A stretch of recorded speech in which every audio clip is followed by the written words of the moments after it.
Thanks. That's karma. Hey. I don't know about that.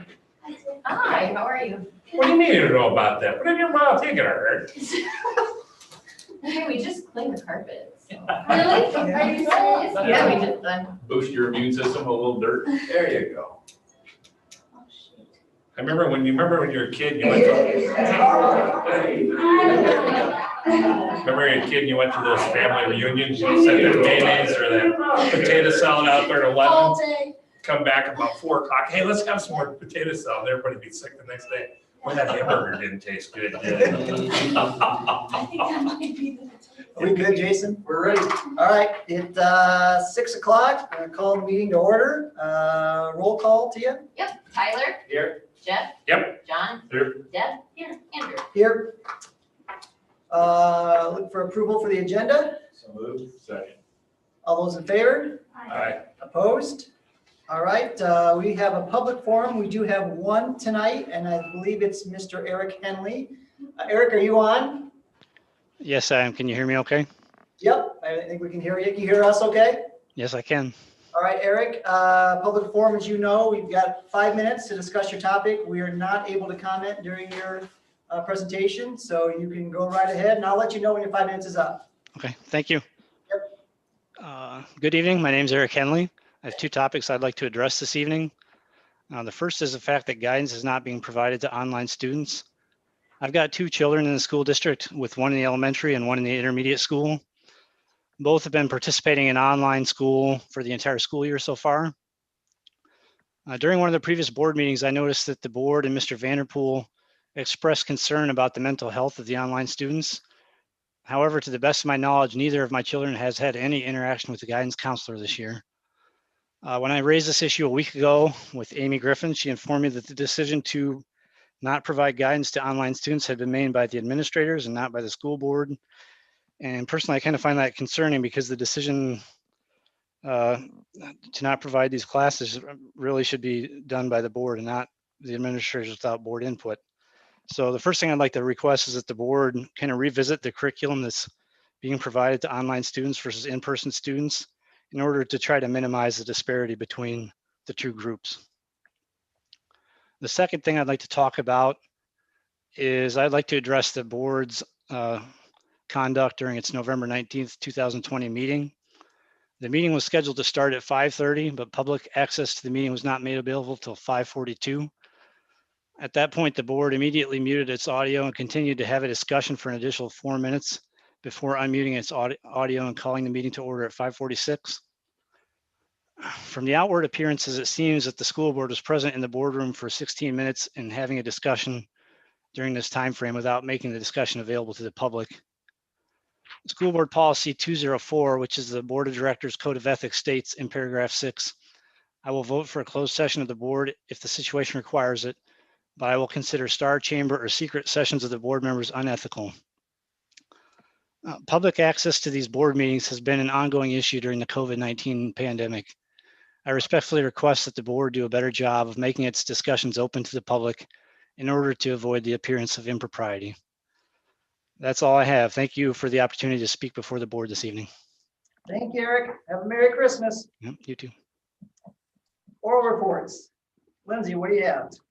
Just wanted to make you aware, I believe Friday I shot a letter out that I got from the Story County Board of Health, and just wanted to make you aware that that was out there. It's a recommendation that they're looking at. I think they're following some of the same guidelines that Polk County has looked at. I know Carrie's there someplace. One of the things that we're knock on wood or whatever right now, our numbers are doing very well. Carrie, are you out there someplace? I sure am, right next door. Hey, well, good to see you. One of the things, can you just quickly, one of the things that I had jotted down was the positivity rate for Story County today was 11.2, and for Boone it was 14.6. You want to go into a little bit more detail on the like the dashboard, what we had in there? Yeah, and the great thing is, you all have access to all of these numbers, and when we look at where we were right before Thanksgiving, I mean, the county was starting to go down, but you know, we were at 14.8% on the 23rd. And then we were at 13.8. So we were at 14% right before Thanksgiving. Now we have been, today we were at 11.2 in Story County. We've been as low as 9.8 since we've come back from Thanksgiving. Along with that, if you look at our quarantining numbers, now some of this obviously has to do with the changing the CDC guidelines and the amount of time people have to quarantine. But I want to make sure I'm saying this right. When we look at where we were right before Thanksgiving, we had almost 100 kids quarantining. Today we had 10. So that's slowly, when we came back from Thanksgiving, we were down to 63, and that number has just slowly, but then really fast dropped from there. Our rolling average, when we look at illness for students, we're at a 2.6. We were as high, our rolling average was 3.1 before we left for Thanksgiving. Now our rolling average is down to 2.6. So when we look at the combination of illness and quarantining, looking at all students and staff, like today, our district illness was 2.7 students and staff, and our quarantine was 0.7.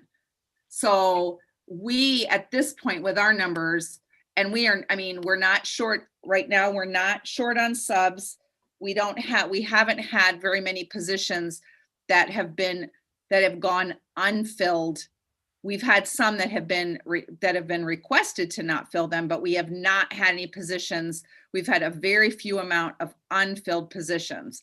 And I think in the last 2 weeks, we've probably put almost 10 new subs into our frontline sub system. So, which is also a good thing. So right now, where we were sitting at this time before Thanksgiving and where we're sitting this time before Christmas, our numbers are not looking too bad. The marching orders that we get is from the DE as far as, when if we go to something that would be fully remote. And in a fully remote situation, they do not allow you to do anything with extracurricular activities. You guys have seen that. You don't have to look very far. You watch it on TV or whatever. The other thing that's, as you probably watched last Tuesday, the governor came out and said that we were supposed to open back up like middle school activities, and our young, what do you want to call it? I call it park rec, but that's not what it actually is. It's the younger kids that they're able to do that. So the letter that I understand what they're looking at as far as the letter that we've had from Story County Board of Health. I know that that this was something that was very similar to Des Moines, and I know that two of our conference schools, I believe, had the situation where they continued on with their activities. Do you have any questions? Oh, you want to add anything? I called Ms. Edmonds today on that and talked to her about that letter. I think y'all know what we're referring to. It had to do with the athletic activities if we were not a full-time classroom setting. So I just called Lisa to kind of ask some questions. One question was, where did this letter kind of come from? What was purpose and timing of it? She said really the purpose and timing was just, it kind of mirrored what Polk County had just recently sent out a week before. So that was kind of, they sent one out to all their schools. So Story County kind of thought the same thing. We should probably send out to our schools as well. And the second question I asked was, what is full-time student? Again, I know it's just a recommendation. We're not making any actions at all, but what do you, she didn't have that answer. She can get back to me on that. Hopefully tomorrow I'll hear back on that. Is it 4 days a week, 5 days a week? And she just didn't know. So again, I don't think we make any changes. I believe we're doing great. Our mitigation efforts, everything else is doing strongly. It's just a letter of recommendation, and that's all it is. So I think that they're looking at trying to, curb that as much as possible. But some great things that you just said is the fact of where we're at with our mitigation. We're we're paying attention to that. We're watching numbers. It seems like every meeting that we talk. It's a situation where if we're not, according to the DE, we are basically 4 days that we're in person and 1 day remote. And that's about as close as you can get without being a full 5 days. So we're considered, it's not like we're just throwing away a Wednesday there. I think the Board of Health too, Brett, sorry. Oh, go ahead, that's fine. She said they're trying to make a big push here too for just continuing what we're doing because they feel people are starting to put their guards up a little bit with the vaccine news coming out, that people are going to start to kind of maybe relax some of their mitigation efforts, some of everything else they're doing. So again, I think she's just saying, hey, as a reminder, we got to keep doing what we're doing to get through this and not let up. And I said, hey, we have no plans on letting up anything. Well, there's time. Nothing letting up with regards to our mitigation efforts going forward. She was thrilled about that. She complimented us as a school district too for what we've been doing. So I would agree, Andrew, and I support what you just said. And again, to the administration, Mr. Preacher, thank you. I think we've done a great job. And I don't think it's by luck. I think you put a lot of hard work into mitigation. I personally, I appreciate circulating this. I don't think it pertains to us at this point because I think we are in school. We're doing great. I think we're doing as good as we can do with COVID and probably a model district for this state with what we've done. So keep doing what we're doing. And as Andrew said, don't rest on our laurels these last few months before you got immunity. Was there anything from any of the other administrators that you wanted to add for our administrative reports?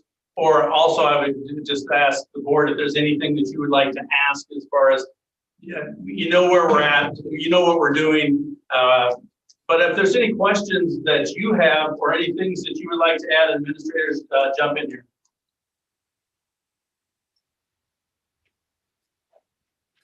I've got nothing. I had a grandparent ask me what the availability is.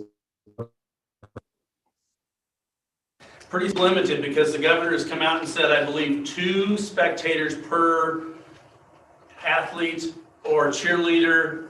And I don't know, I've had to defer to Tim. I don't know if it goes down further, like for managers and dance team and stuff like that, but we're pretty limited on what we can. If they'd like to call in, we could sure.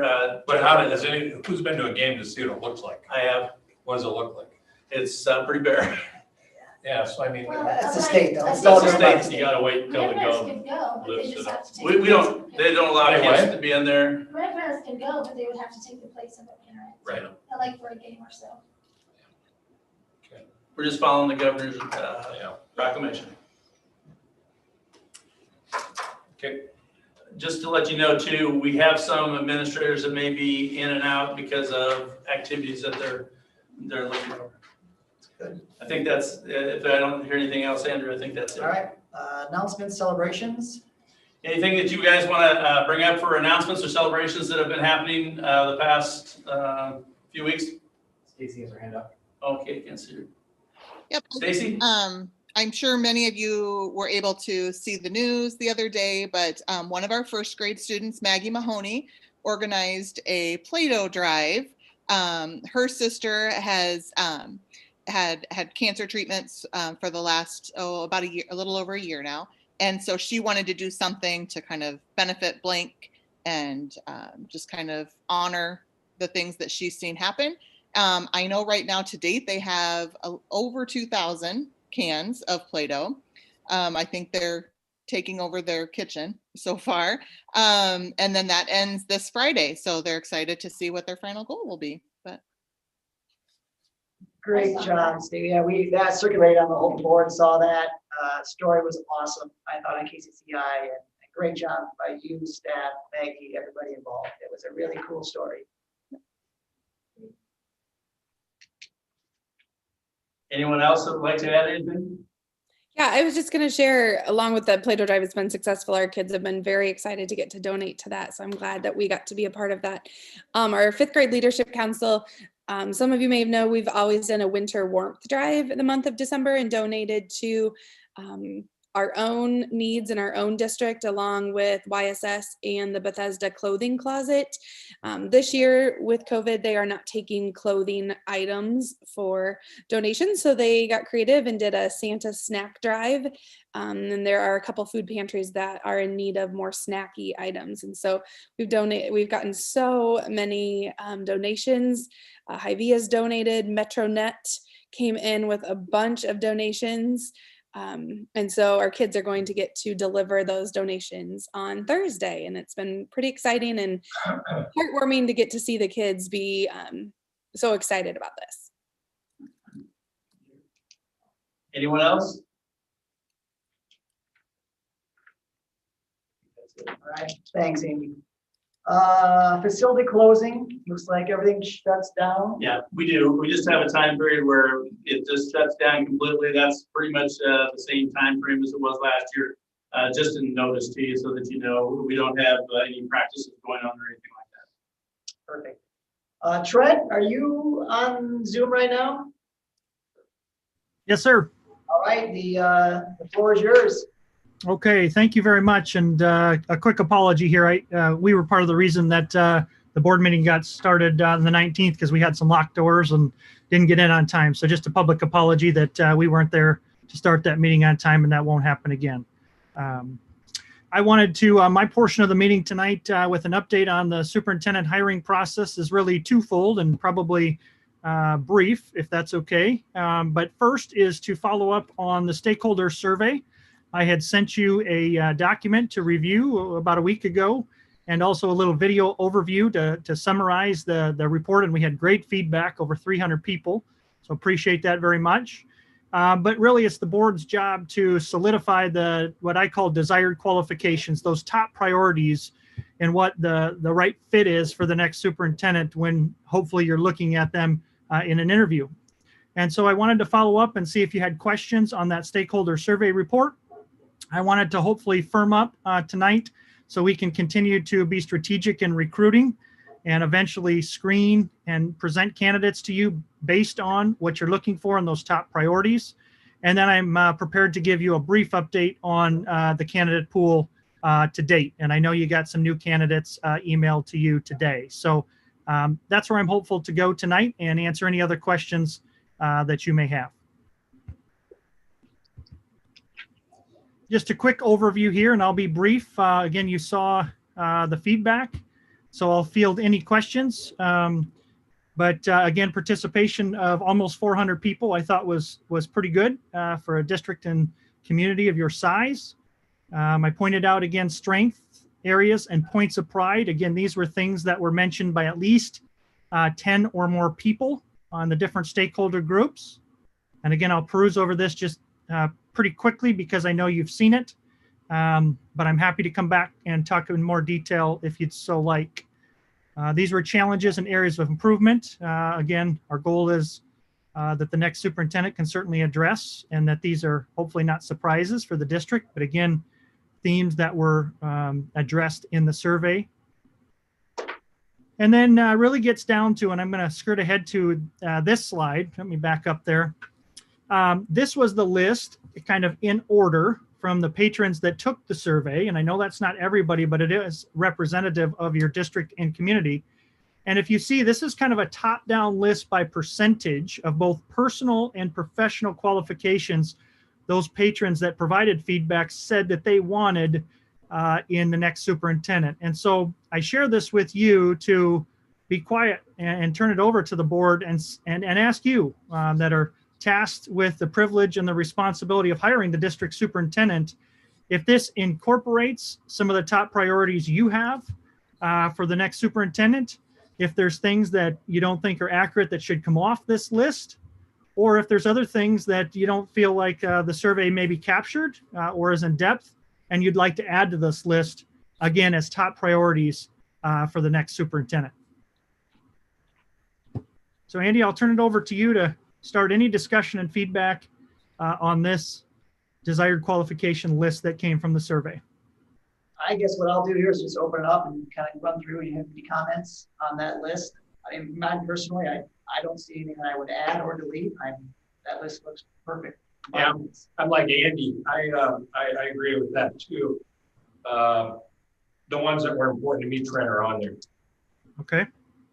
Trent, the only thing, I mean, those are great, and it's hard to argue with any of them. The only one, as a growing district, and you know, there's some comments in the survey several times about growing district. Let's make sure we hold on to our values. As a growing district, I think it's important to state vision somewhere, and if it's embedded in one of those, I think that's great, but that would be the only thing I'd say is missing. I can't argue with anything that's on there.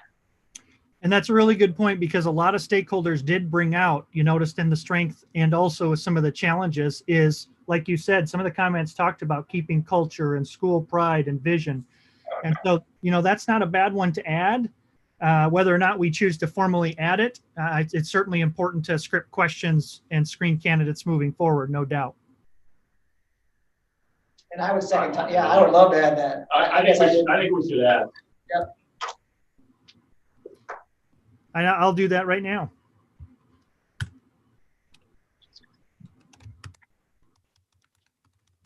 How about provides a vision for the district?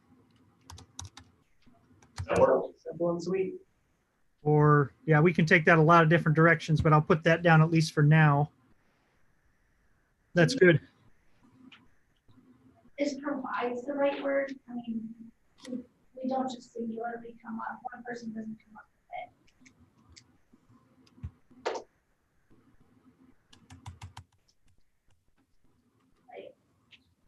it. Visionary, long-term leadership. I I like that better. I like that better. But I just want long-term vision in there because it's a growing district. I mean, Lindsay, in the 10 years you've been on, it's what, not quite double, but I mean, growth is part of it. So long-term vision, I think, is important. Yeah, I like leadership. Visionary. What about something like align district resources? That's people, finances to a long-term vision.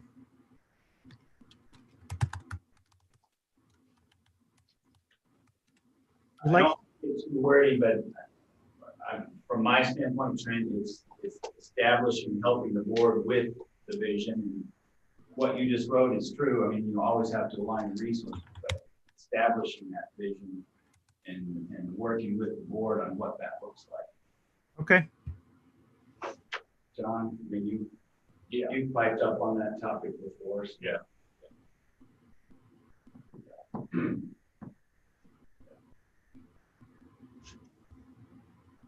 That's great. Yeah, that's fine. It's good. People get it. We know what we want.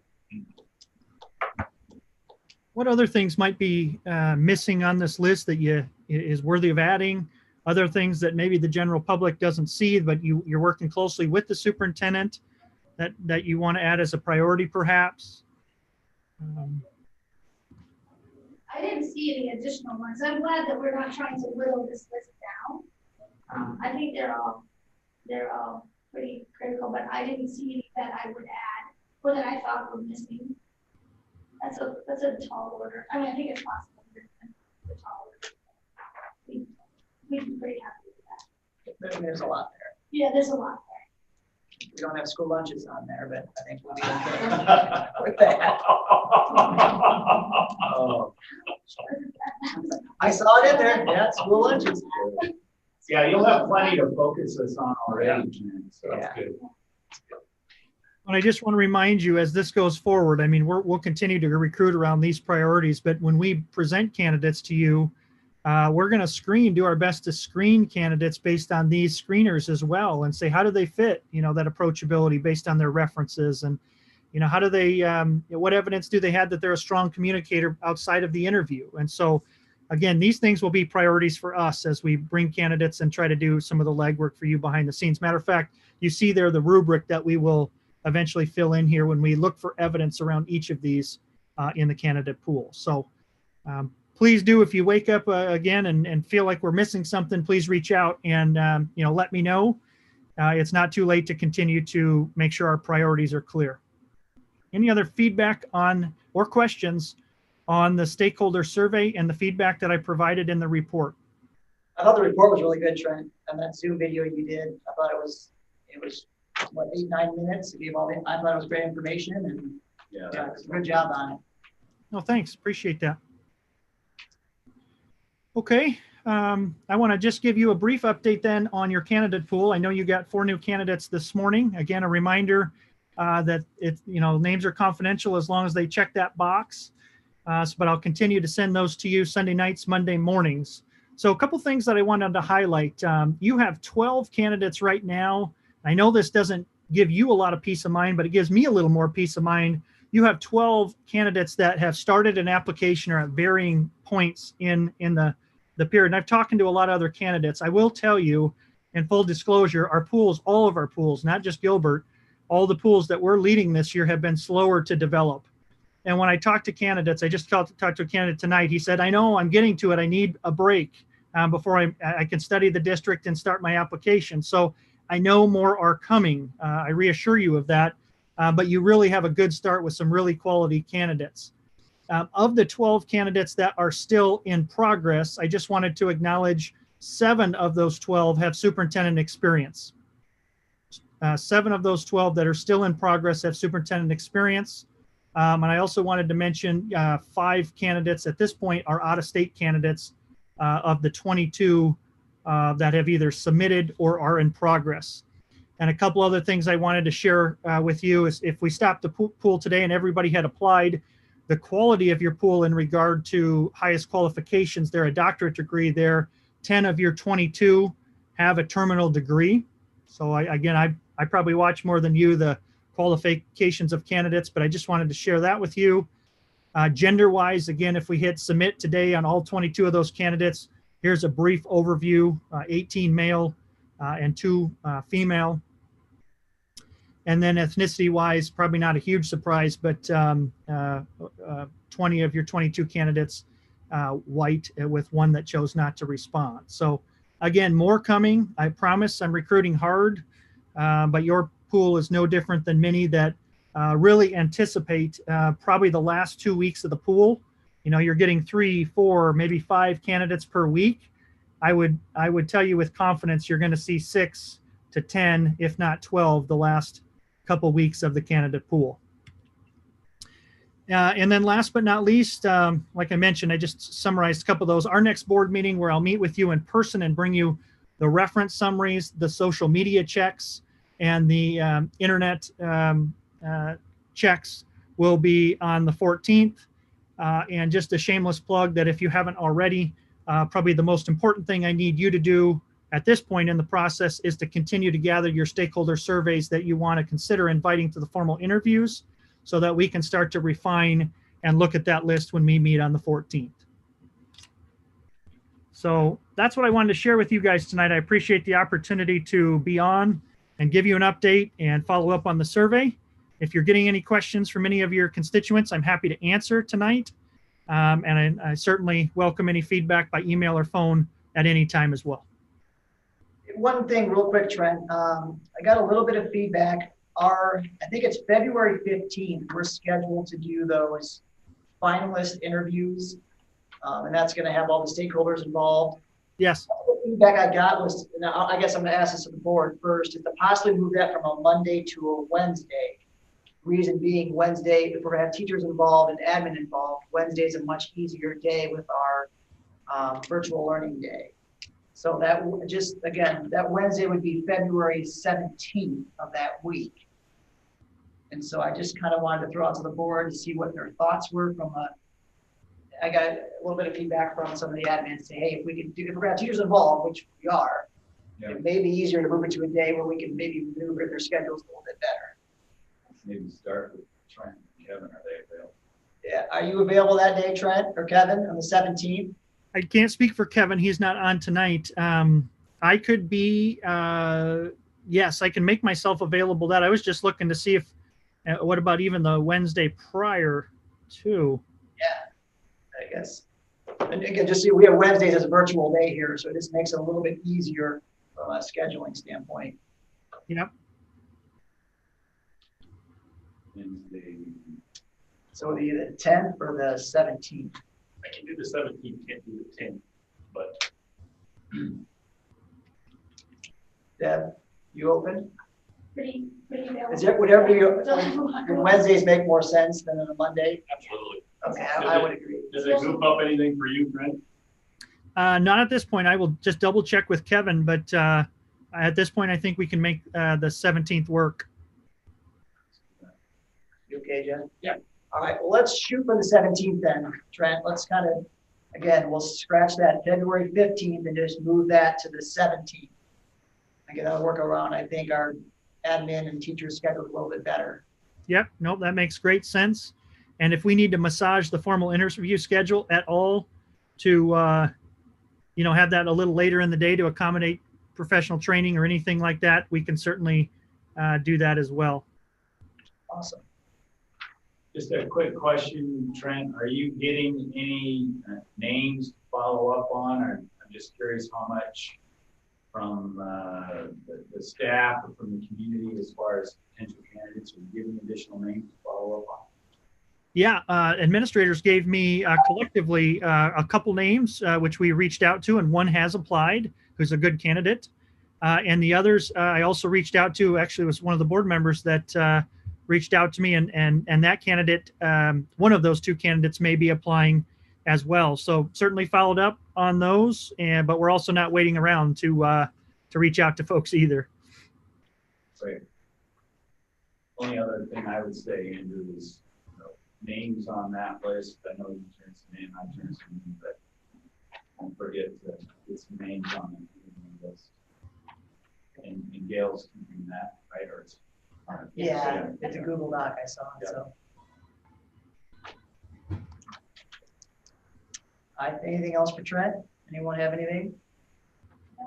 Trent, thank you very, very much. Much appreciated. Great work. Absolutely. Have a happy holidays, and look forward to meeting you in person here in early January. Awesome. Thanks, Trent. Thanks. Take care. IASB Annual Convention Update. I was able to attend. It was all virtually and sat through, a lot of it online. Overall, it was good. It's not the same, I don't think, as being in person and the connection you make with some of the other board members, but I mean, considering the circumstances, they did a very good job, I thought, of putting it all together. So speakers are always great. Some of the breakout sessions, some are better than others, as with every year's, but overall, I thought it was really good. Any other feedback or thoughts on that? It's nice when it's virtual, because if you do happen to hit one of those sessions that isn't maybe the best. And try. I didn't want to make that public, but I would. I missed the networking. I mean, that's a great place, and Jeff will enjoy it and get this year or next year, but you get to hear what other districts are doing, and yeah, it's just, so I kind of miss that. Would agree. All right, on to old business. We got the second reading of some policies. We could possibly waive the third reading. Yeah, I'll make a motion. Wait, Deb, you got any updates on this? I just honestly, I don't. Thank you though. These are just the reviews that are up on every 5 years, with the addition of the new policy at the bottom. But as we talked about before, we do recommend it. We recommend it. All right, Sorry, Jack. sorry, go right ahead. I just want to make sure. It's all right, Andy. I'll make a motion to approve the 6.01, 6.02, and waive the third reading. Second. Can I second? Yep. Any further discussion? All those in favor? Aye. Opposed? All right, motion passed. And just so I'm clear, Jeff, you passed both 6.01 and 6.02. Yes, sir. Yes. Okay. Both items, just the new one, Right, right? right. Was from the state. New business. Adam, are you on? I am. Give us a quick update. Yes, so I'll just go down the agenda here. So there are some CCDs that were signed. Majority of them are credits. With all of those in letter 7.01A, 1, and A, if those are accepted tonight, the project contingency $87,835. I think it was the June board meeting that you guys approved some intercom and some communication things that were really outside of the project. And since that meeting, almost everything that has gone through as a CCD or a change has been an add to the contingency. So we're getting to the point where we're reducing and eliminating contingencies now that we're closing contracts out. So that is a good step. The change order here for Gray Ball, that's 2 of their CCDs combined together. And then also this meeting, the substantial completion forms, final payment applications for Gray Ball construction, bid package 06-1. Perfect. Do we have a motion on the CCDs and the first one for the change orders? Sorry, the change directives, change requests? Sorry. Further discussion? All those in favor? Aye. Opposed? Motion passed. Number 2, to the change orders for Gray Ball Construction for a negative $23,799. So moved. Do we have to do those? I have no idea. Okay. All right, Seconds. all right. Further discussion? Motion passed. I don't believe we have to make a motion on the third one, do we, Deb? We didn't vote on that last. We didn't. Yes, We you do need to make a motion on the third one. Okay, sorry. That's all right. We got to vote on 2. You just say all in favor. Oh, sorry. All those in favor? Aye. Opposed? Sorry, I was wondering where you're going on. All right, number 3, accept the following substantial completion forms, for final payment to RH Gray Ball Construction. So moved. Further discussion? All those in favor? Aye. Opposed? All right, motion passed. Last Adam is the athletic fields. I think there's been some communication back and forth on that. So if you want to give us a quick update, and there may be some conversation as well. Yep. So the last that we all met out there, I believe, was middle to end of October. The consulting engineer from Schneider and Associates did provide a report at that time. The report for the seating portion was that the baseball and softball field playing areas were progressing well and as he expected. He was optimistic the owner would be able to occupy the fields in time for the start of the 2021 playing season for both baseball and softball. The contractor does still have work to do to get it into that state. That would be done in the spring of 2021. So with seed, as you apply it, there are certain periods and windows of time that you can apply it over seed, as well as amounts and quantities of fertilizer and weed killer that can be applied to an area in, I'll say, a season. So in October, when we had this meeting, at that time, the contractor had applied the limit of weed killer and fertilizer that could be applied to those areas. They had seeded and overseeded twice, 3 times actually, in the fall. The growth that was shown at the time, really of the end of the growing season, which was about that October time that we looked at it. The growth was good at the time and was progressing towards, I'll say, full growth and down the path of being prepared to be able to play in the 2021 season. Out of the 3 areas down there, the soccer field is probably behind the most, the practice field. When we were there were more weeds on that field than the other areas. And like I said, the amount of weed killer that they had placed on all of those fields had been maxed out. So in the spring, they would also need to apply weed killer on that, as well as another overseed application. There are some punch list items that need to be finished. A lot of them deal with the fence, the nets, and the pads. It was determined that If they were to come and put them up, the district would have to take them down right away because they don't want to weather through the season. So they could come in the spring, put them up, show the district how they adjust them, and then keep them up and in play, I'll say, for that season. The school then would take them down at the end of next season and store them in the winter time. I think at this point, the recommendation from myself, oh, go ahead. No, go ahead. I just cleared my throat. No, okay. I think the recommendation between Hala and Story at this point, and Sam, you can speak up too here when I'm done, is to continue with them and have them come back in the spring to finish. We feel that's the best option at this point. And with the recommendation from the consultant, who is, I'll say, the expert out of all of us on the grass itself, his recommendation is that it should come in and it should fill in for the playing season of 2021.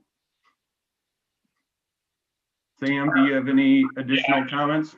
Our fields today, did they meet the contract minimums of the 70% from which they were quoted to build to? They have, the engineers stated that,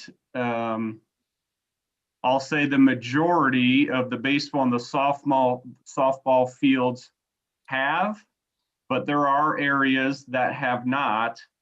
That's why they need to come back in the spring to dress all those areas up.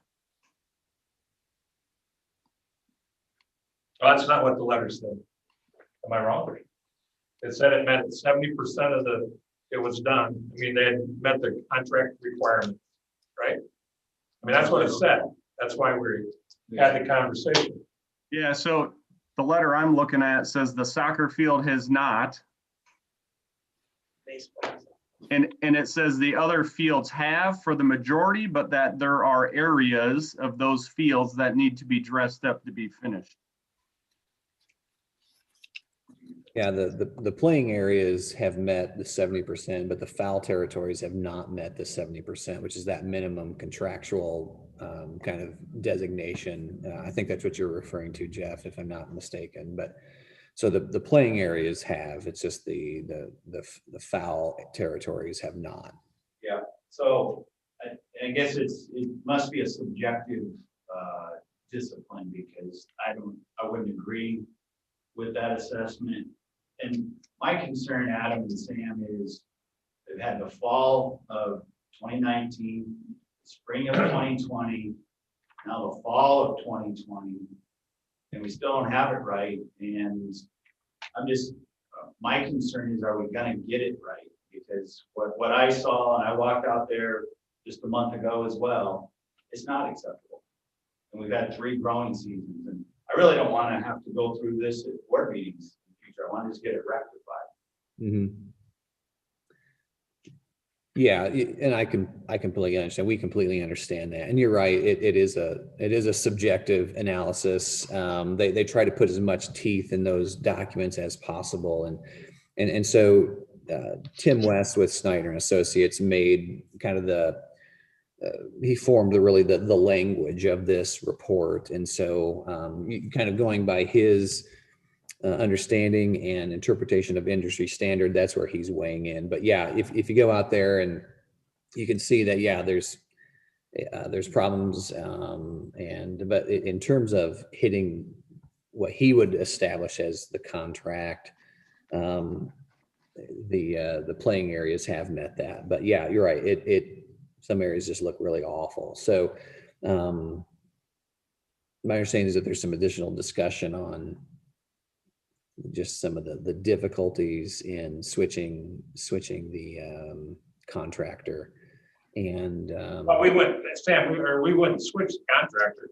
This guy's done his job. You guys have said he's done his job. He's met it.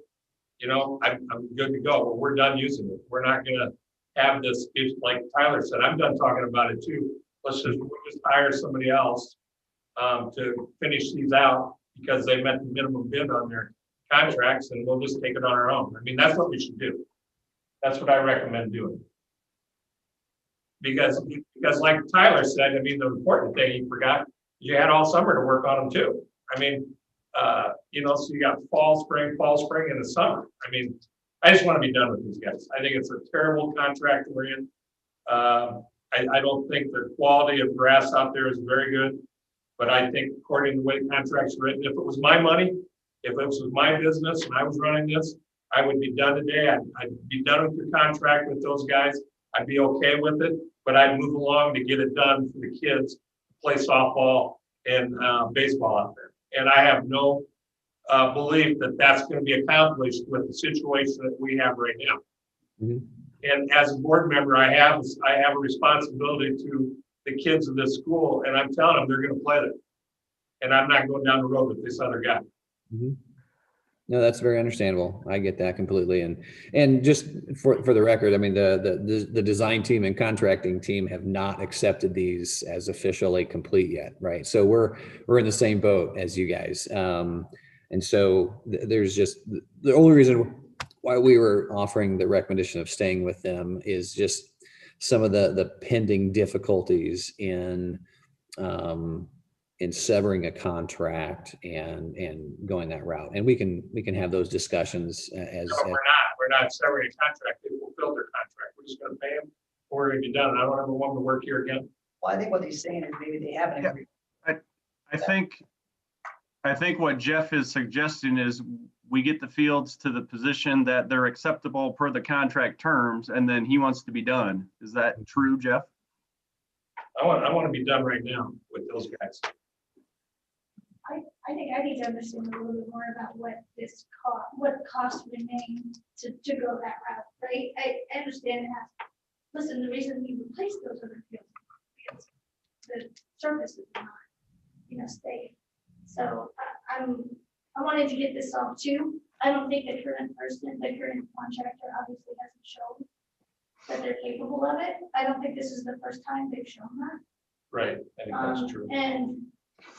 But I just don't understand. I want to be able What kind of dollar amount are we looking at? aware of exactly what kind of money are we talking about in a situation like that. Adam, I got a question for you, and I want you to answer this as a dad, not as a story construction manager.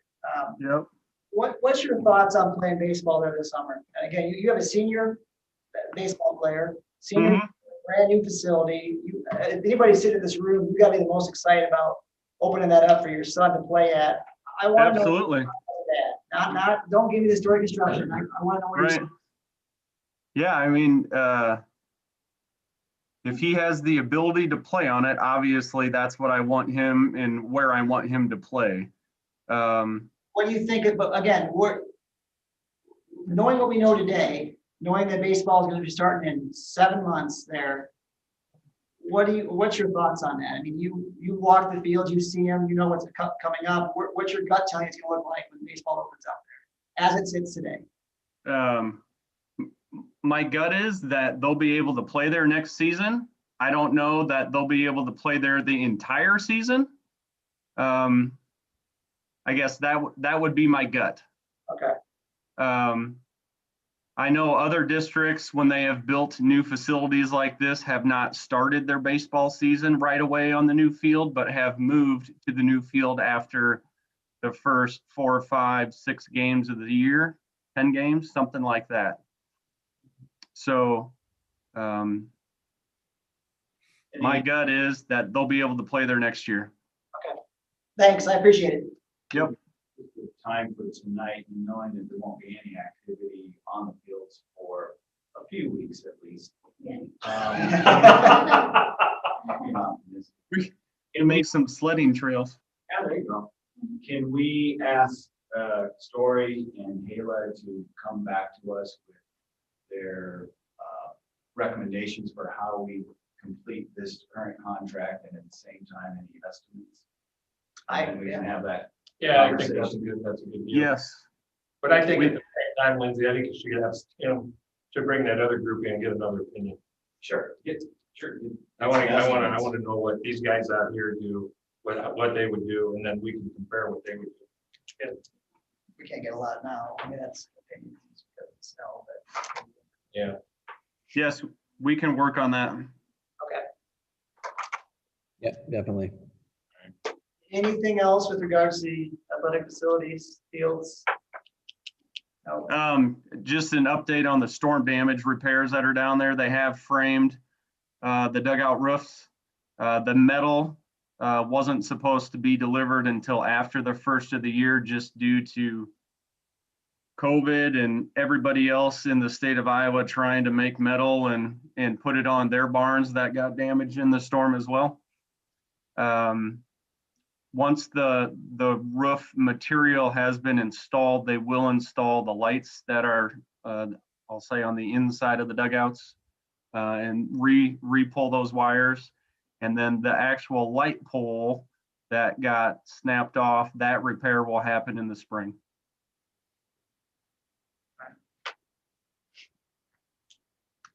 Perfect. Anything else? Any questions, thoughts?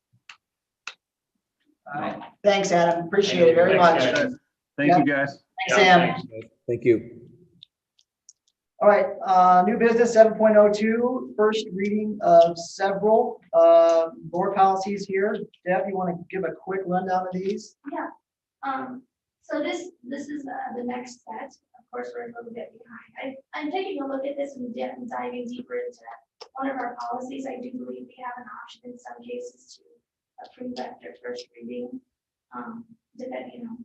So I say that just because I'm going to go through a lot of these, and the changes are non-existent. These here are, as you can see on the summary of changes, policy 300 through 303.9, which reference superintendent and administrator responsibilities, etc. And we recommend, we've done the comparison, and there were not differences worth capturing. There was, or I mean, we're discussing too much, you can see in the notes. In one case, we need to add that we have an assistant principal at the high school. The one that I think I would like to mention is actually the next ones were 705.1, purchasing and bidding. So again, this is just one that we line up fairly well. There are 3 paragraphs that they recommend we add. And Gail had done some work, I believe, with Carrie Weber, or was this elsewhere? I think it was Carrie Weber. We need to look at 3 paragraphs that reference a goal of 10% for districts that when they're using their Goods and services, purchase. yeah, goods and services, thank you. Then we have a goal of 10% that we are targeting small businesses that are typically owned by minority or like, and they have a list. And so we had a number of options. We could add this as a policy, we could add it as a procedure. And I think the policy group met and thought probably best to insert the policy.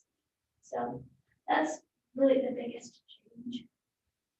But I would just look over this. If you want more detail in the notes, please let me know. But I think the side-by-side comparisons are also available. And just a comment on 705.1, purchase and bidding. Oh, yes. Just, there's thresholds built into there. Thresholds being with, what dollar amount do they not, is Lindsay and Gail not need board approval for purchases? At what point do we need to receive proposals, quotations, and bids? And at what point do we need to go to RFP? So there's kind of 3 separate categories here. Currently, Gilbert is at $10,000 limit without board approval. Quotations, proposals, and bids is $10,000 to $75,000, and anything above $75,000 is competitive RFP request. I just brought it up in our conversation about when's the last time we looked at these numbers, and I think Tyler, you mentioned you knew that or had an idea. Well, I know that since Lindsay and I will start about the same time, we've done it once. Right. And it was probably 5 years ago. Yep, I would guess the rest of Might have been 6, but that's where I think it was even less than 10 at that point. We raised it to 10. So it has been revisited, but it's been several years ago. I did appreciate whoever put together that comparative. Because I was thinking that the RFP was a state mandate. I mean, but that's up to us where we set that. That's what it looks like. Yeah, For the goods and services. for the goods and services. Oh, Yeah, goods and services. that's what this is. Got it. Yep. And it's a couple of districts are quite a bit higher than. Yep. So we don't, again, I don't necessarily know what, I want to throw for discussion today, just to see, again, we haven't changed in 5-6 years. As we all know, the cost of everything's gone up a lot in the last 5-6 years. Again, I would think at some point we may want to increase it.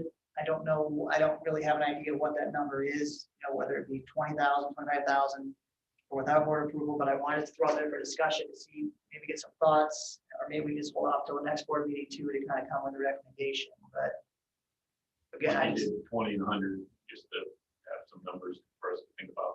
that's kind of where That's where we were at. Yeah. 25 and 100. Yeah. 25 and 100. I mean, what you kind of ask myself is, if we need a new car for driving kids around, does Lindsay have to come to us to get approval for it? And that's, probably because it's 50 grand for a car, or 20 grand, or whatever, but if you need to just buy a used vehicle, yeah, go do that. Yeah. And in a lot of scenarios, I'm just thinking it's some of those goods and services, the patrols get many years, right? Yeah. So there's It's not a goes big through work. difference between the last two columns. Right. Yeah. Right. So, you gotta let him do his job. Well, again, we just discuss it. I think maybe next board meeting will come with a recommendation. Maybe we don't never should be. And I think we're right in the same boat here, John. I think we need to increase them, maybe to 25 minimum and up to 100, 125,000, maybe for above RFP process. But any other questions on those first readings? 7.03, Deb, that new policy, remind me again, what was that one about?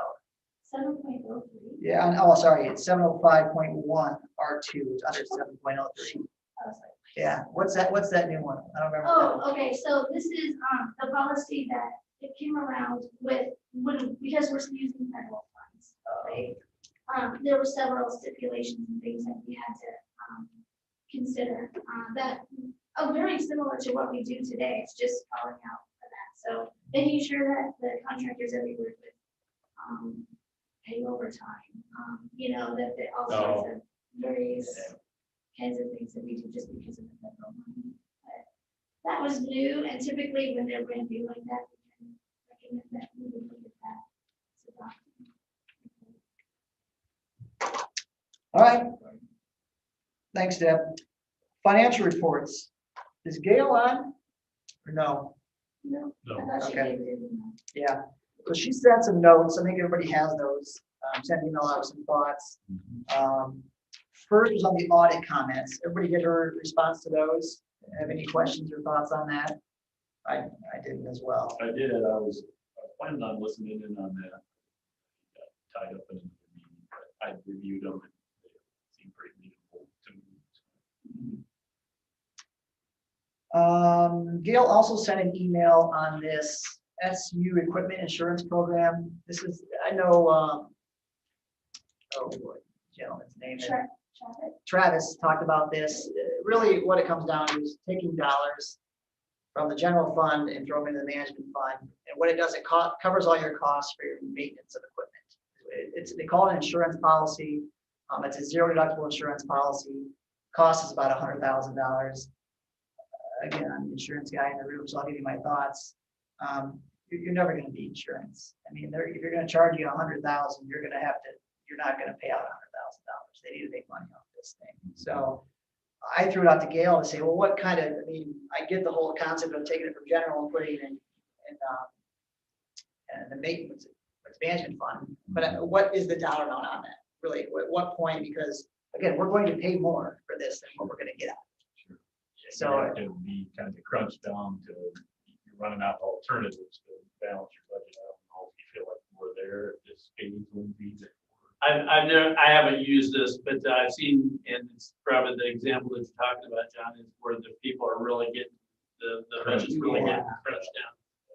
And again, there's gonna be work involved. You gotta turn claims in then and all that. And you gotta put work behind it to get the money back. So again, if we're not at a crunch now, and that's, I threw it, and Gail said, she wrote here, I just wanted the board to be aware of this. I'm not necessarily, need this today, but again, you're never gonna beat the system with insurance over the long term. And with the zero deductible plan, it's not really, it's just, Same insurance, casino. there's a way. I would say you insure things you can't replace. I mean, we can replace laptops. I mean, that's my. Yeah, we don't use it in Windows. We just don't. It doesn't pencil out. Yeah. So again, I didn't know what the dollar amount was. As Gail said, she's okay as it Well, sits she today. said I'm not 100% in support of it. Yeah. Which to me is about it. Now, if you get to a point where we're crunching, yeah, I mean, it makes sense. We got to save money in general fund. Let's do it. Or where rooftops get 20 years old, then we might want to buy it. Well, that's a different system. This is for electronics. Well, that could be electronic. I honestly would think I- electronics last long enough to worry about. this. Yeah. Like, they're gonna update.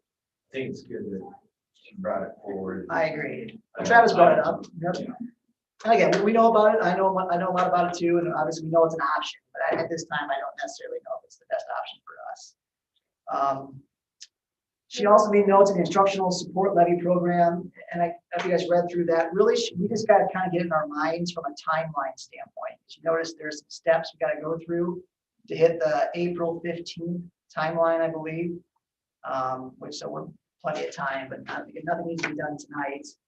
But at some point here soon. This does bring up something important, Andrew. Speaking of timelines, you're supposed to be here at 7:30 and 7 o'clock. So Yeah, you need to slow down. Oh, sorry. You you're, want to ask about stocks again? or hey, anything else? you're an overachiever, is what I'm saying. Did that buzzer go off again? We're moving quick. But, the question was, do we do it now and we wait?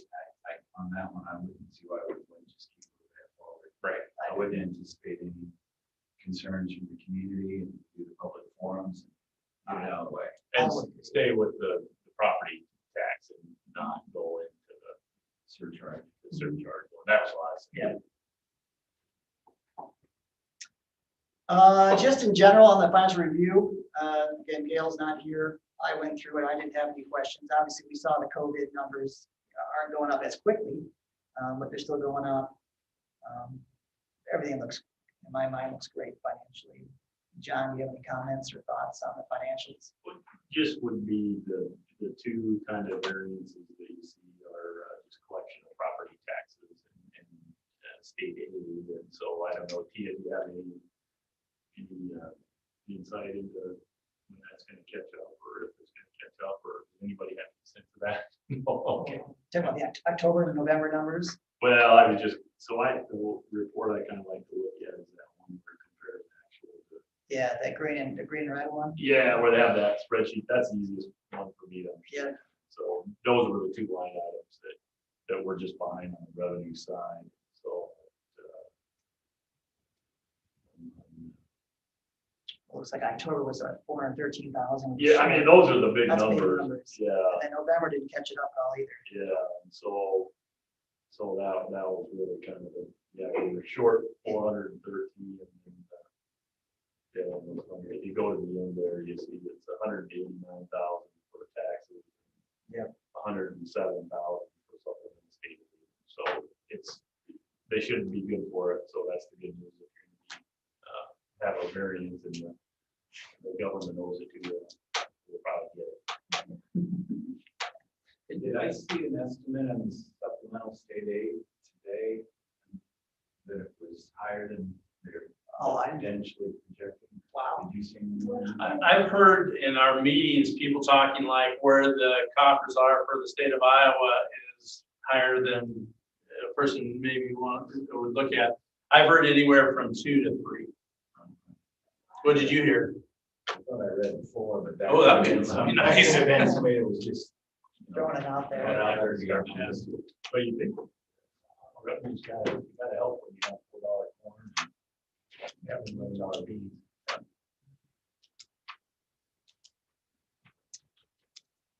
Any other discussion on the financial reports? On to the consent agenda.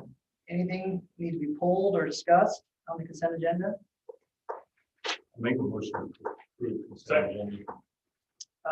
Further discussion? All those in favor? Aye. Opposed? Consent agenda is passed. Calendar, next board meeting, board meeting is on January 11th here.